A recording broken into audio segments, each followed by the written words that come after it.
Всем привет! С вами Таня Генерал. На канале Субъективно об Америке сегодня очень пробное, очень тестовое видео. Я использую мою экшн-камеру, которая, говорят, даже будет следовать за мной, если я начну двигаться в разные стороны. Эй, не двигается. Надо поменять настройки. И я использую беспроводной микрофон, с которого я даже могу управлять камерой. Разве это не круто? Сегодня мы с вами готовим, как уже много раз запрашивалось. Как-то давно мы не готовили, как-то давно не собирались на кухне, так что будем упражняться. У нас сегодня с вами цыпленок на гриле. Для начала нам с вами понадобится, правильно, гриль. Гриль был моей давней мечтой с самого момента покупки дома. Но так как я понятия не имею, как их выбирать и по какому принципу, в чем отдавать предпочтение, то я его долго не могла купить.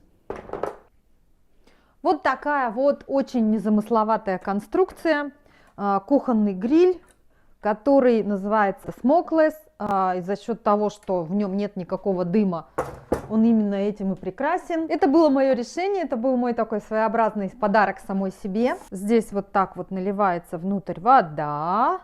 Очень удобно тем, что все элементы этой конструкции абсолютно посудомойка проверенные. То есть они все моются в посудомоечной машине после использования, что, конечно же, невероятное удобство. И сам по себе гриль очень удобен в использовании, маленький, компактный, самое то, что нужно. Работает, как вы понимаете, от электричества. Нагреваем его по максимуму. А тем временем, что же мы с вами будем готовить? Готовить мы будем цыпленка, как я уже сказала.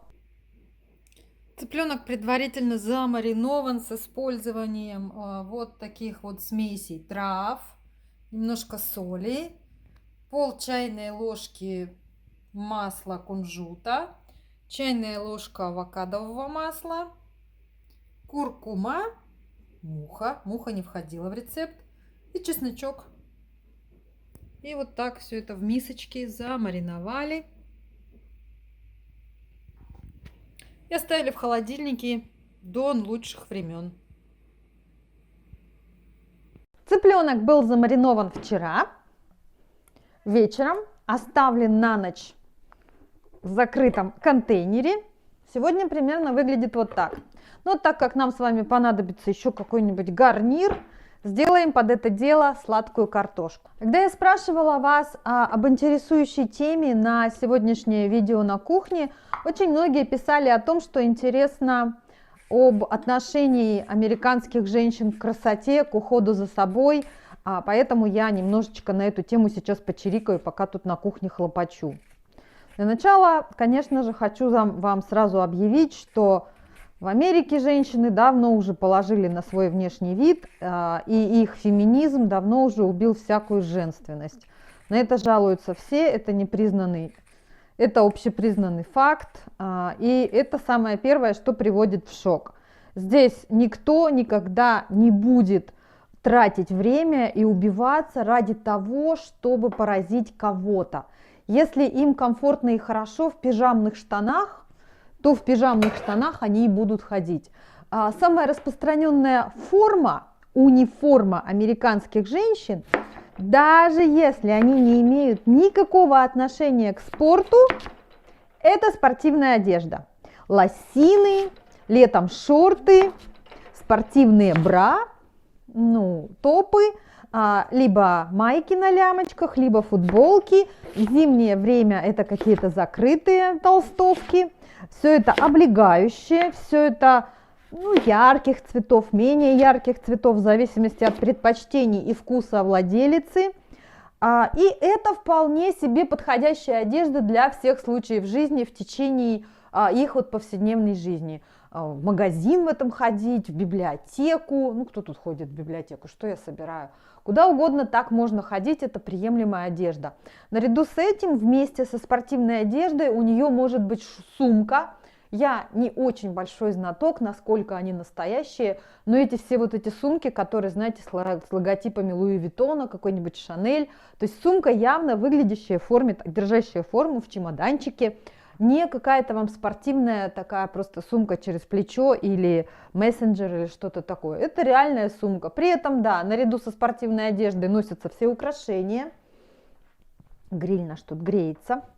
Носятся все украшения, много. Американские женщины, которые замужем, носят на безымянном пальце engagement ring. Это всегда, знаете, такой здоровый бриллиант. И еще свадебное кольцо. Ну, это вообще никогда не снимается. Любят всякие там цепи, серьги, браслеты очень любят. То есть наряду со спортивной одеждой это всегда будет очень много украшений. Это будет макияж. Я сейчас обобщаю, может быть, никакого макияжа не быть. Но, может быть, очень любят здесь использовать, что называется, штукатурку. Вот прям, знаете, вот прям от души вот так замазаться, вот прям видно, что вот как просто броня на лице. И вот эти румяна наделать себе. Очень модно здесь ресницы, и меры не знает никто. Опять же, очень субъективно, очень обобщаю. Но в нашей зоне, где у нас, смотрите, очень сильное влияние Мексики, культура, которая вовсе не такая, вот знаете, спокойно, ровненько, стильно и достойно. Нет, мексиканцы любят ярко, шумно. И плюс у нас очень много афроамериканцев, которые тоже не являются нацией, которая любит скромно и тихо. Поэтому основная масса специалистов, мастеров по макияжу, по ногтям, по этим злополучным ресницам, которые сейчас наращивают, они могут выглядеть реально, знаете, как гусеницы, вот такие вот упирающиеся в лоб. Никто не смотрит за натуральностью, никто не бдит, не жаждет естественности. Здесь как бы противоположный стиль, противоположный вкус. Все жаждут, чтобы это было заметно, что они в это вложились, что они на это потратились. Это вот такое вот яркое, броское, какие-то сумасшедшие формы, если мы говорим про ногти, обязательно там какие-то сумасшедшие дизайны. Крайне редко встретишь такой вот аккуратный, тихий, неброский.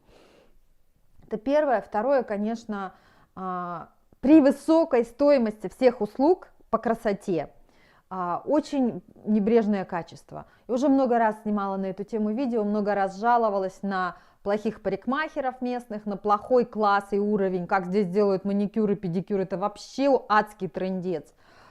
И все остальные услуги, это, конечно, тоже все задней ногой, и все всегда нацелено, они прям вышкалены, чтобы обязательно вам продать либо дополнительную услугу, либо какие-то продукты. Ну, если, допустим, мы говорим про салон красоты для волос, там вам начнут активно и очень так неприятно, агрессивно, в зависимости от класса и уровня салона, впаривать продукт, что вот без этого продукта ваши волосы все вывалятся. Если вы у нас не купите шампунь за $80, вы облысеете. Это всегда задевает, это неприятно, но я не думаю, что это какая-то местная особенность, это, наверное, везде так. Так, наша картошка, болтаем тут, болтаем, а готовить когда будем. Наша картошка нуждается в небольшой добавке. Мы ее сейчас сбрызнем маслом и посыпем приправами, ну, естественно.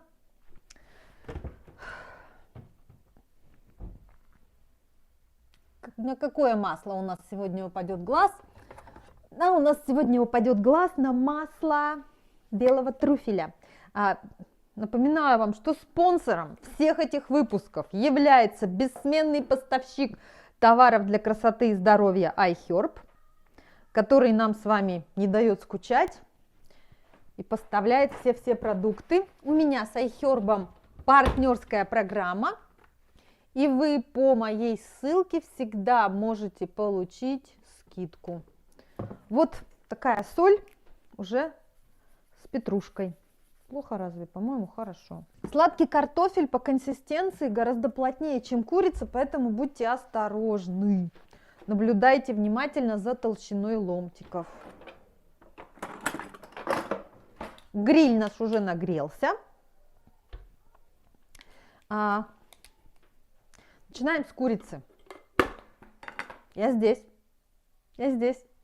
Она двигается за мной. Начинаем с курицы. Курицу аккуратно выкладываем. Я этот кусочек сниму еще мелким, крупным планом на телефон дополнительно, чтобы вам было видно. Ну так и да, что тут скажешь, не Джейми Оливер я. Тяжелая жизнь блогера. не просто приготовить еду, а надо еще это запечатлеть и всем рассказать, как все было. И сюда же наши картошечки. Мне нравится этот гриль тем, что при готовке на небольшую семью, например, на 2 человек, есть возможность сделать сразу ужин вот за раз. Alexa, set up timer for 10 minutes. Американские женщины настолько прониклись уже своим феминизмом, который, знаете, в здравых пределах очень, в общем-то, логичен. Они совершенно не стесняются своих объемов, своих форм. И вся вот эта, знаете, культура о бодипозитиве, она тоже идет отсюда из Америки. Когда девушки, не стесняясь своих объемов, уже не ищут никаких попыток, не делают, что там худеть, ничего не предпринимают. Они просто говорят: я вот такая, какая я есть, вот такая я. Или бери, или отваливай. И в этом столько любви к себе, и в этом столько независимости от чужих оценок, что, видимо, это и привлекает, потому что я вижу огромное количество пар, где мужчина такой весь подтянутый, ходит в зал 6 раз в неделю, а девочка у него вот такая вот. И, в принципе, я думаю, что, наверное, это имеет свои корни как раз-таки в ее несгибаемой уверенности в том, что то, какая она есть, это прекрасно. У меня есть подруга, молодая девочка, ей в районе 30, которая похудела почти на 100 килограмм. Она была невероятно огромная, стала намного меньше, но все еще большая, и у нее плюс не 100 килограмм, 100 паундов. И плюс у нее, естественно, весь этот потерянный вес, который она сбросила за 6 месяцев, он у нее образовал невероятное количество лишней кожи. И я так понимаю, в нашей славянской традиции, что бы произошло, она бы сказала: я еще подожду год-два, позанимаюсь. То есть у нее строгий план, она ходит на тренировки 3 раза в неделю, делает йогу 2 раза в неделю, плавает, откладывает деньги, она хочет сделать операцию по вот убиранию этого лишнего жира. И в нашей славянской традиции наши покорные славянские женщины что бы сказали? Я подожду, когда я сделаю операцию, стану привлекательнее, и, может быть, тогда я попробую устроить свою личную жизнь. Нет, моя приятельница ходит на свидание, причем у нее такое, она сейчас следует моим правилам 5-летней давности. Пятница, прошедшая без свидания, пятница, прошедшая впустую. У нее 8 приложений на телефоне: Тиндер, Бамбл, Шминдер, Бындер, вот все, что можно только придумать. У нее везде профайлы, везде стоят уведомления. Когда она ко мне приезжает в гости, с ней разговаривать очень трудно, потому что у нее каждые 3 минуты пам-пам-пам. Я всегда говорю: так, убери, разговаривай со мной, потом будешь со своими хахалями. Она говорит: Тати, ты не понимаешь. Пятница, прошедшая без свидания, пятница, прошедшая впустую. И я вижу, что у нее нет никакого комплекса, и она не выбирает там по остаточному принципу каких-то хроменьких, кривеньких инвалидиков. Она идет вот по самому верхнему краю того, что ей доступно, и совершенно уверена в себе, и совершенно спокойно и расслабленно. И это, конечно, не может не восхищать, и это не может не заставлять задуматься и кое в чем взять пример. Но, конечно, кое в чем в другом надо сказать, что нет, никакого примера мы с них брать не будем. В спортивную одежду навсегда по случаю и без мы переодеваться не будем, как бы она ни была удобна. Будем продолжать наряжаться, будем продолжать следовать. Хотя, конечно, я понимаю, что мы не какие-нибудь там англичане, и у нас нет врожденного чувства вкуса и стиля, как у каких-нибудь парижанок. Но, тем не менее, я могу сказать, что у подавляющего большинства славянских женщин есть вот это тонкое чувство стиля и вкуса, когда, да, у нас есть тоже мода наращивать ресницы, и это ужасно выглядит, но, тем не менее, наши ужасные ресницы – это вообще ничто по сравнению с их ужасными ресницами. Ногти, как у нас делают ногти, и эти дизайны, он дизайн, но он такой нежный, и он такой тонкий и со вкусом. То есть это огромное отличие. Я не могу сейчас обобщать, у всех, конечно, есть, наши девочки тоже тут бывает. На Новый год у нас есть здесь одна дама, которая держит агентство по организации мероприятий, и каждый Новый год она организует вечеринку «Вырви глаз». Очень все хорошо организовано, на высоком уровне, даже по американским стандартам, там американцев много, они любят туда ходить. Но когда я вижу фото оттуда, некоторые наши девочки, вот эти, знаете, вот такие вот юбки, которые там Она забыла надеть юбку или у этого платья. Там эти ножищи торчат оттуда. Вот такие каблучищи. И еще, знаете, когда каблук, а у передней части туфельки есть еще каблук. Платформа, да? Она выглядит вообще просто вырви глаз. Просто вырви глаз. Эти волосы нарощенные. Эти губищи, вот эти вот столько этих губищ. Тоже наши, конечно, умеют и любят и знают. К вопросу об вмешательстве инвазивном. Здесь, в Америке, очень популярно у американских женщин исправлять все, чего вам не дала природа, были бы деньги. Начиная от груди. Знаете, я раньше думала, что это американское, как бы это правильно сказать, генетическое строение такое у американских женщин, что они такие вот, знаете, такими дыньками, а не сказать бы арбузиками. Думала, ну вот их природа такими создала, у них тут плоскодонок практически не встретите. Пока мне на это не открыли глаза. Был период у меня 3 года назад, когда у меня вдруг ударило в голову сделать себе титьки. И я изучала вопросы, попутно в разговоре с одной из моих тогдашних приятельниц оказалось, что у нее тоже сделанные титьки. Никогда бы не сказала, я завидовала всегда, у нее такой хороший 3,5, думала, свои. Она говорит, все делают. Причем в некоторых случаях, когда это бывает у некоторых женщин осложнения, связанные там с мастопатией, с чем-то еще, если бывают какие-то даже не опухоли, а вот уплотнения, и по медицинским показаниям удаляют их, не всю грудь, а там уплотнение, вы можете провести это так, что вам страховка оплатит операцию по имплантам. Какую-то часть вам придется заплатить самим, но даже эту часть вам может оплатить страховка. Так что груди здесь делают все. Здесь делают попы, здесь делают животы, здесь делают носы. Это вообще, вот знаете, как пописать сходить. Один из моих когда-шних ухажеров года 3 назад. О, красота! Один из моих ухажеров года 3 назад рассказывал об этом как о чем-то естественном, как о своей бывшей жене, как о том, что он ей купил кольцо. Также он говорит, ей купил титьки и нос. Она хотела, для нее это было важно, она считала, что это сделает ее счастливее, и я это все ей оплатил. Для меня это было таким, знаете, вот, ну, правда, совсем другой подход, совсем другое отношение. И все, что они могут поправить, они поправляют все, не живут с этим, не мирятся. Ну, естественно, у кого есть деньги. У кого нет денег, живут и мирятся, принимают на себя вот эту идеологию, что я прекрасна такая, какой меня создали.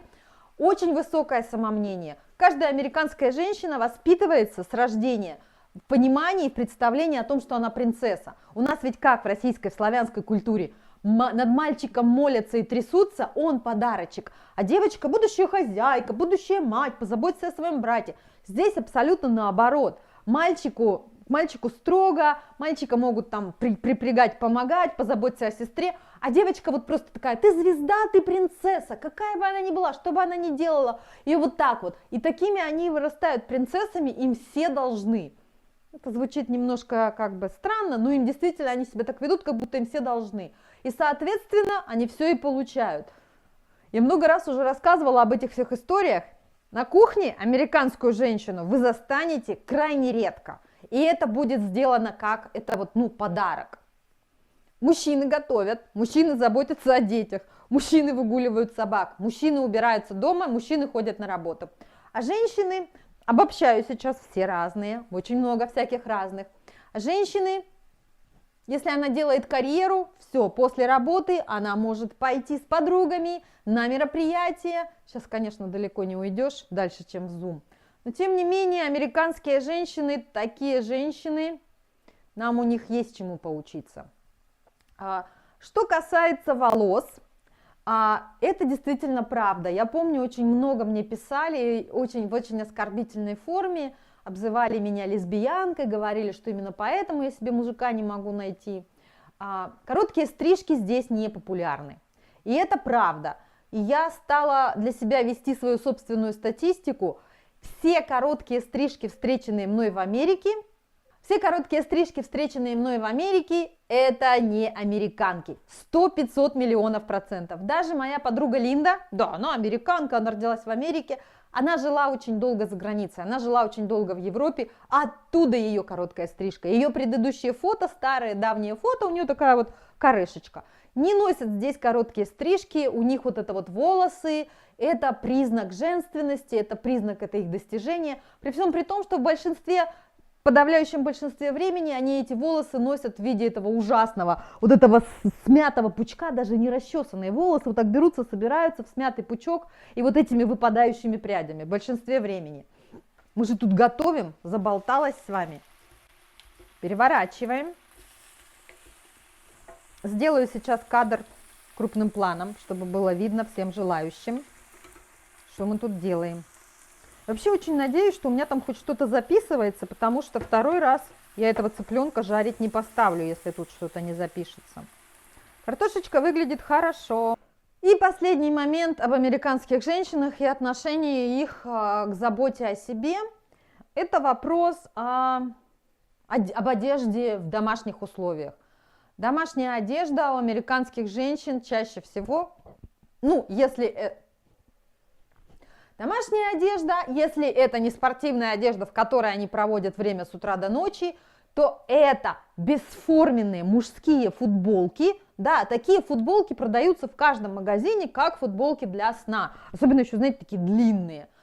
Чтобы найти какую-то красивую сорочку, знаете, на лямочках, с кружевами, и не вот с теми кружевами, которые выцарапают вам всю кожу вместе с кровью, которые вот ты зашел в спальню, красиво постоял, с тебя ее сдернули, и все, и погнали. А такие мягкие кружева, в которых можно спать, это красивая одежда для сна, этого здесь в природе нет. Это все идет такой вот унисекс, знаете, заходите в отдел с такой одеждой, в одну сторону мужское, в другую сторону женское, отличается только размером. Прямой крой, кругленькое горлышко, резиночка внизу, пижамные штаны в клетку. В общем, абсолютный антисекс. И это часть культуры. Вообще спят в одежде очень много, что тоже очень странно, что тоже всегда вызывает такое «что?». Спят в одежде очень много, и в этой же одежде полдня ходят по дому, могут выйти к почтовому ящику. Но это тема отдельного видео.